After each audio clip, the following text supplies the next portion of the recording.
Hello, fellow members of the Midnight Society. Welcome back to another episode review from the show Are You Afraid of the Dark? Last time, we covered The Tale of the Shiny Red Bicycle, a David story about a teen haunted by the ghost of a childhood friend. Tonight's narrative, from Gary, is about a teenager who gets a job working for a magician only to find himself in deep trouble. Submitted for the approval of the Midnight Society, I call this Season 2, Episode 11, The Tale of the Magician's Assistant. We open on Gary commenting that he's glad to see everyone on time for a meeting for once, which leads to Frank doing some light teacher shaming. You sound like my homeroom teacher, Drago the Dull. Gary comes to the teacher's defense, saying that he comes into his dad's magic shop all the time. He then delivers his next line with the smug satisfaction that no one here could kick his ass for being so pompous. He's a prestidigitator. Kristen asks what Gary's talking about, and David is quick to interject and prove to his lady fair that he knows just as much nerdy shit as Gary. Gary and David then corroborate that Frank's teacher has even been on TV and is a pretty good magician, leading Kristen to say, I guess you shouldn't judge people. You never know when they might surprise you. While picking up a stick, Gary says that is exactly what his story is about. He claims that simple things can be far more amazing than you could ever imagine, but I don't know, I can imagine a pretty amazing stick. Gary begins his tale, but being a true showman, instead of throwing the flammable dust on the fire as per usual, he taps the stick on the stones around it, causing the flames to flare up. Yeah. That trick's super easy when you just have a stagehand open up the propane valve a little bit. The tale begins with our main character Todd riding his bike while Gary gives some exposition. Todd's father recently died and... Of course he did. A lot of single-parent childhoods in that writer's room, huh? Todd's mother is working all the time to make ends meet, so Todd goes to apply for a job he read about in the paper to help her out. What a nice kid. I assume nothing in the story will make me think any differently about him. Todd arrives at an old truck from the magician Shandu, which is just on the side of the road near what appears to be a public park. Todd goes to... Wait. Is that little Dougie from the Tale of the Twisted Claw? This kid just can't keep himself away from magic, huh? At least this time he doesn't have a jerkweed of a friend around to accidentally wish his parents dead. Unless that's how his dad died. Uncool, bruh. Todd enters the truck after no one responds to his knocking. Like a professional would. The inside of Shandu's truck is filled with a bunch of tools and tricks of the magic trade, but for some reason the thing that catches Todd's eye is a bundle of sticks, resulting in... Who reaches for things like that? Cut. Noah, what are you doing? I'm grabbing the stick. No! I don't want you to grab it like you're taking something. Well, then how should I grab it? Okay, here's your motivation. The stick just murdered your father, and you want to choke the life out of it. Action. The owner of the truck reveals himself, and when Todd calls him Mr. Shandu, he is quickly corrected. Not Mr. Shandu. Shandu the Magnificent. I like that he says Shandu the Magnificent, but he's motioning to a poster that says the mysterious Shandu. Could we have not modified the line to match the poster? Anyway, Shandu asks if Todd has any experience, which he immediately lies about. Poorly. So right away, this kid enters property without permission, then tries to strangle a tree branch he doesn't own, and then lies to the owner? This kid's a jerk. I think he's pretty cool. Shandu seems hesitant to hire Todd, but decides to test him out and see how he does, tasking him first with cleaning up the room they're in. Todd bragged that he's a fast learner and a hard worker, so let's see how he gets on. Really, Todd? Again with the stick? Is it like the One Ring? Must have the precious. Also, what is with Gary stories featuring boys begging for jobs, claiming that they're dependable and hardworking, only to be given that job, and then they immediately break the one rule they're given as part of that job? I hope Todd gets trapped in a cursed magic trick for all of time, I really do. Shandu stops Todd from touching the bundle of sticks, explaining that it's a magic wand. A wand? That thing's the length of a baseball bat. Anyway, Shandu tells Todd about magical rule number 1. Never rub another man's rhubarb. Sorry, wrong rule. Rule number 1 is to never touch another magician's wand unless he hands it to you. It's basically the same thing the Joker said. We cut to a shot of Todd arriving outside his apartment building, which has borrowed some of the graffiti from the tale of Locker 22. Gary gives some more exposition about Todd's mother working as an artist for an ad agency and that she's always having to work late. Inside the apartment, Todd is complaining about working for Shandu while his mom is getting ready to go back to the office. Todd's irritated because his mom doesn't seem concerned with his whining. He calls Shandu the boss from hell. Bro, you work for a magician who's teaching you stage tricks. You don't know the meaning of a boss from hell. When I was your age, I worked for a boss who tried to blame me when I slipped in their kitchen and almost died because they didn't clean their greasy floors. The icing on the cake was that after I got yelled at, I got tasked with cleaning the floor. Also, did I just do a when I was your age story?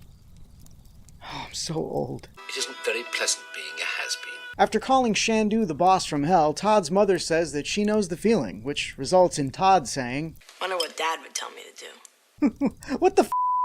This is the second episode to feature a missing father and a kid using some aspect of that to take a dig at their mother.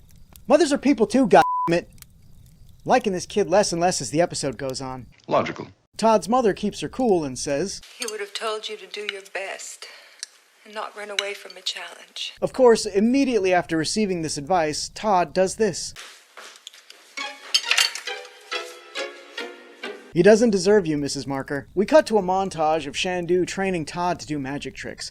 As a practitioner of magic myself when I was a kid, I actually recognize a couple of the tricks and how to do them. Todd is terrible, and even though Gary says that when Todd messes up a trick, Shandu really lets him have it, this is represented on screen with Shandu mostly just sighing in frustration. What a monster! We see Todd messing up yet another trick where he sees himself in a mirror inside a magic box, prompting Shandu to repeat the cardinal rule of magic. Never, ever get caught in your own reflection. After being called hopeless, Todd has had enough and tells Shandu that it's okay for him to lighten up sometimes. He says that Shandu is always in a nasty mood and wants to know what the problem is. It's having you as an assistant. Shandu softens for a minute and explains how he used to be the toast of Broadway and had a movie series, but now he's just a has-been living in a broken-down truck. He apologizes for not always being in bright spirits before presenting Todd with the bow tie that he wore for his first performance. The clip-on bow tie he wore for his first performance. We transition to Todd in a tuxedo outside the truck with Gary stating it was time for Shandu and Todd to perform for their most demanding audience. Kids? It's obviously going to be kids. I mean, probably for a birthday party of some kind. Who else books a magician outside a broken-down truck in a park? Nobody should, really. If you're a parent looking for that special birthday surprise, the magician who makes you come to their busted murder truck and sit out in the sun should not be what you choose. I mean, unless you want your kid to hate you. Get out. The show goes well. The kids seem to enjoy the tricks, and Todd doesn't mess anything up. After the show, he asks Shandu how he did, and Shandu says, You aren't the worst assistant I've ever had, I'll give you that. I think that's just a polite way of saying he's terrible. Only let them see what you want them to see. The next day, when Todd arrives at Shandu's, he finds the place in disarray, with cages knocked over and animals roaming around the room. Rather than try to straighten the place up and get the animals back in their cages, Todd's first instinct is to grab the one thing that he was explicitly told not to touch and... Shandu? Shandu! Magically, all the creatures are back in their cages and the room is completely cleaned up, leading Todd to say, No wonder he didn't want me to touch it. It's really magic. If you didn't think it was really magic, why did you pick it up and try to cast a spell with it in the first place? And while we're on the subject of casting spells, I imagine Shandu's incantation is Shandu Can Do because his name is Shandu. Shouldn't Todd's be Todd Can Do? Which admittedly doesn't have the same ring to it, so maybe we can workshop that. Okay, magic changes things, right? It modifies them to your needs. So what about Todd Can Mod? No, that just sounds like he manages a subreddit. Shandu arrives back asking if anything happened while he was away, and of course Todd lies about it. Back at home, Todd's mom has just gotten buried in another work assignment that will be an all-nighter. She decides to take a quick nap, and while she does, Todd gets a terrible idea and steals a small tree from the living room that looks oddly like Shandu's wand. He sneaks into Shandu's truck, which is apparently never locked, and proves that he's just the worst at breaking and entering. Shandu? Todd switches Shandu's wand for the tree branch in a scene that I have to give credit on. I don't know if this was in the script or just a directorial choice, but the homage to Raiders of the Lost Ark here was pretty funny. Todd takes the wand home and uses it to finish his mom's work for her, which, is a nice gesture, but rule number 1, Todd. Rule number 1! I didn't know. After casting the spell, the blue fairy appears, claiming to be the spirit of the wand. She tells Todd that the wand has special powers that only he can wield and to use it any time he wishes. Boy, with all this real magic and attractive women just appearing out of thin air, I'll bet Todd's pretty freaked out. Very weird. Then again, maybe this happens to him once a week. I don't know. When Todd tries to put the wand back, he's caught by Shandu. Shandu asks if he used it, and Todd says yes, but that a hot woman named Nasrack told him it was okay. Shandu reveals that Nasrack is actually a demon who seeks to claim the wand. He warns that If Nasrack is released, it could mean a return to the Dark Ages for all humanity. So let me get this straight. Using the wand summons the demon, and you just kept it out in the open in your unlocked truck and just hoped for the best? Talk about a Shandon't. You get it? Because Shandu.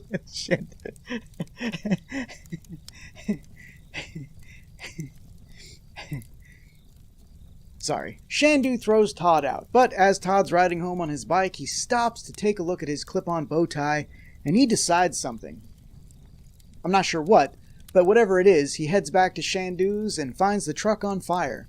He heads inside to hear Shandu calling for help, and even though he was just told what using the wand does, and what Nasrack is capable of, Todd grabs the wand anyway and uses it to turn off the smoke machines. Shandu quotes magical rule number 2. Only let them see what you want them to see. He then turns into Budget Emperor Palpatine. Turns out the fire was all a ruse by Nasrack to get Todd to use the wand one more time. Now, Todd, being an intelligent young man, immediately destroys the wand so that Nasrack can't have its power.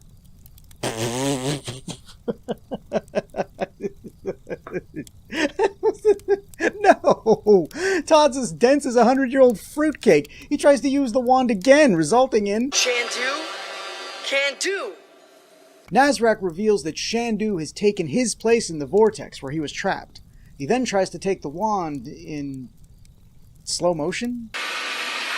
Give me the wand. Todd makes it home where his mom asks what he did to her tree. He says that it's not her tree, it's magic, and he tries to show her what he did to her storyboards using the wand, but finds a note from his real mom saying that she went to drop the storyboards off at work.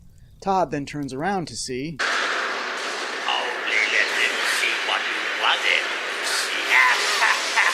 that felt very Evil Dead. And there was a Deadite reference earlier in the episode, so someone's a Raimi fan. Hail to the king, baby. To escape the flying demon, Todd runs into the next room, grabs the phone, and hides at the end of the kitchen counter.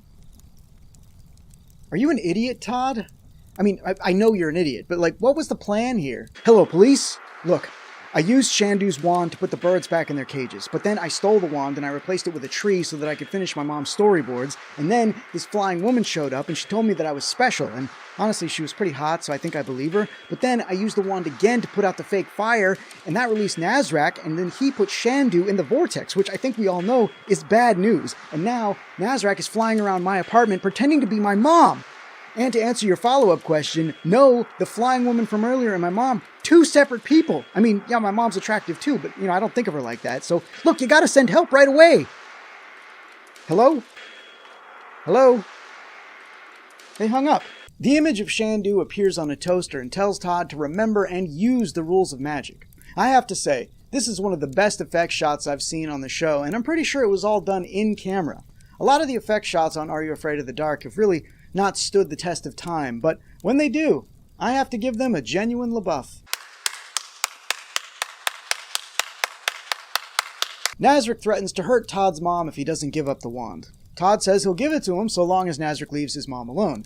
Nasrack agrees, and when Todd gives him the wand, he keeps his word, saying that Todd's mom will be safe, but that Todd will not.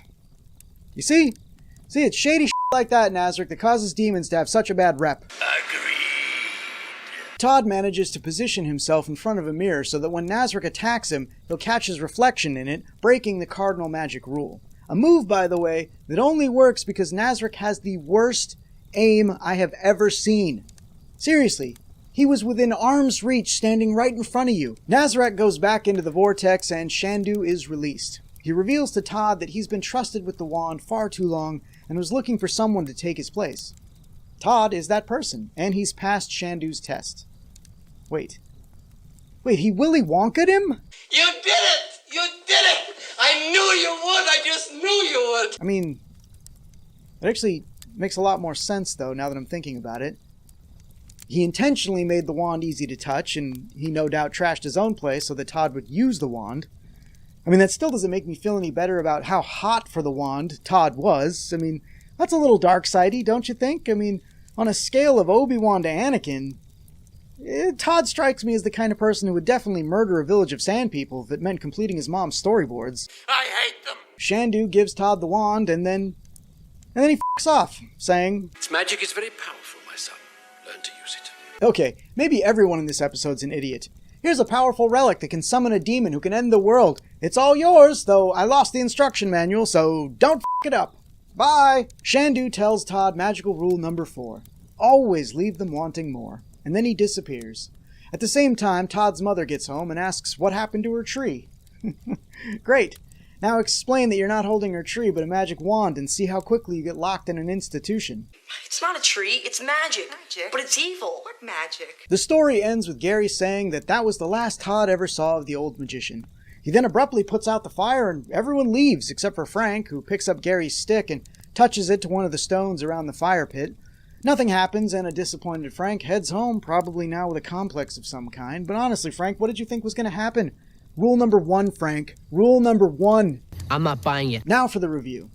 This episode was okay. I didn't particularly love it or hate it. There were plenty of elements from other stories that I enjoyed, along with some decent effects and scares, but I didn't really like the main character, which lowers my feeling about what is an otherwise good episode. Sorry. There were only 2 settings to speak of.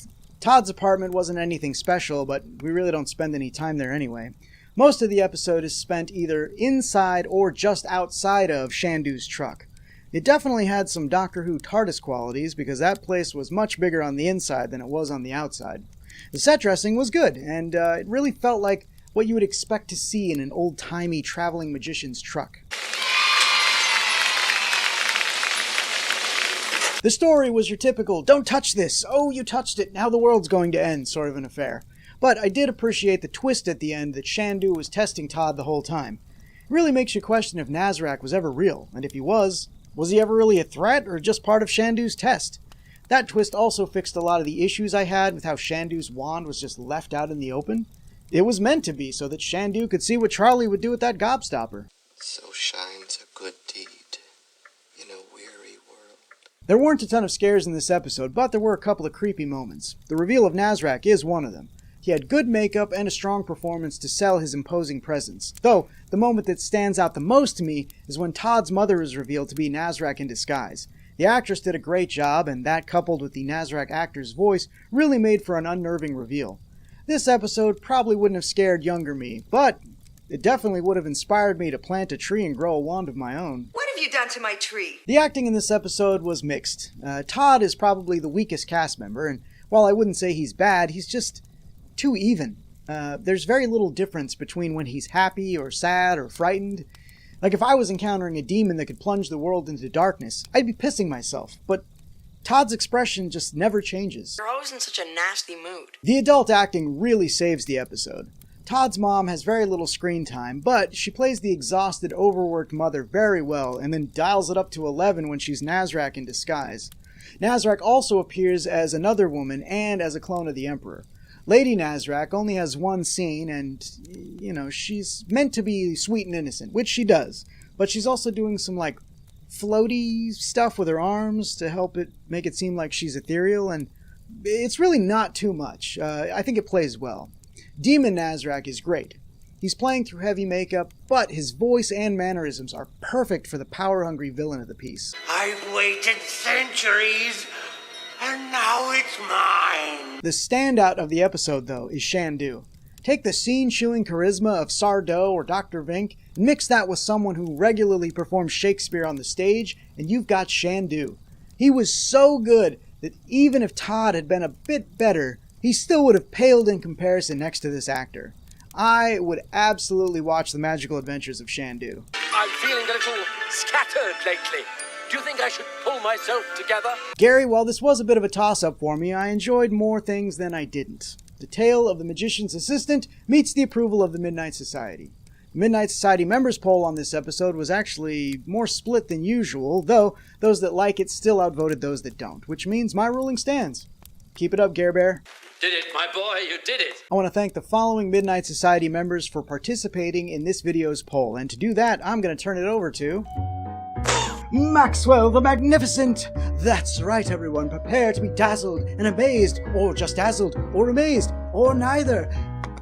I am going to reveal each of your chosen cards. Now I know what you're thinking. How could you have picked my chosen card if I haven't chosen it? But it will have been your card once you have chosen it. Don't think too much into that. Are you ready? Ray Fizzle, is that your card? Of course it is. Allison, John, Lauren, Timothy, Allie, Akila, Tommy, JD, you know that's your card, maybe. Rhiannon, Andrew, Paul, Genoa, Laura, Timothy, Nathan, Edna, Victoria, Nathaniel, Naren, Megan, Meredith, Walter, I know this is your card, don't pretend that it isn't. Stacy, Robert, Christopher, Becky, Clarence, oh Clarence, you tricky 10 of clubs, you. Patricia, Doug, Jesse, Michael, Andrea, Jason, Bob, Rob, Bob and Rob, Boppo, Screw, Emily, and another Rob. My, did anyone see that coming? No, because it was the climax.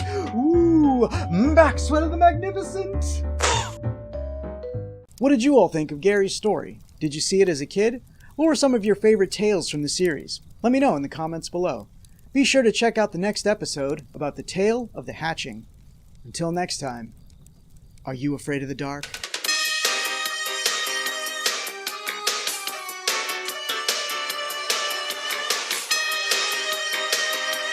Not Mr. Shandu. Shandu the Magnificent. Thanks for watching, everyone. If you enjoyed this video, please consider giving it a like and a share. Be sure to subscribe and click that bell icon to be notified when more Midnight Society episodes go up. And we've got some other cool shows on the channel, so stick around. You might find something else that you like.